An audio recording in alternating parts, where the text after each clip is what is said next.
Yeah, see, in a barber shop, it's like pretty much like a man's second home. You got the first hair, no, the second hair show. Like we all feel comfortable here. We can let loose. We can have fun. We talk about everything from sports to women. Now we just showing off. It's your typical neighborhood barber shop on the corner of South Pine. You would think that we would get respected a little more for stepping up to the plate. Getting a shape up She pretty much wants to keep my son away from me. with sheer strength. Here you go, bro. Man, I start crying. I'm not gonna I'm not gonna sugarcoat it. Like it really hit me in my heart. Halloween, the last time Nate Fleming saw his 7-year-old son. Not by choice, though, but after his son's mother decided to take legal action. So Nate couldn't see him anymore. A judge agreed. I want him to have both of his parents. It doesn't have to be just me. It doesn't have to be just her. I want both of us. Sometimes trying to live through your kids can be a weakness. You see, this isn't a story of a dad trying to get back at a woman. It's a story of a guy who just wants to be better. A lifelong lesson that my mom keeps trying to teach me.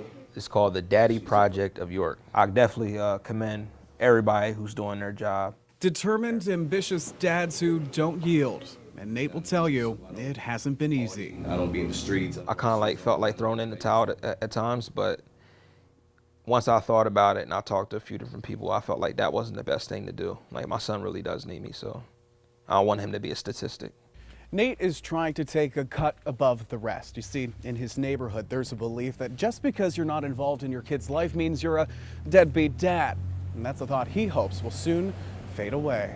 Some of the tactics of old schoolism upbringing. Tonight's appointment at the barbershop isn't for the hair, but to show they care. About a year and a half, 2 years after coming out of jail to actually have that father-son bond. I'm trying to promote fatherhood. They talk about the struggles. As a parent yourself, do you have any weaknesses? Many of them can only see their kids in pictures, but together find ways to take parenting classes and get legal counsel. I had to cut a lot of that stuff out and give her that time.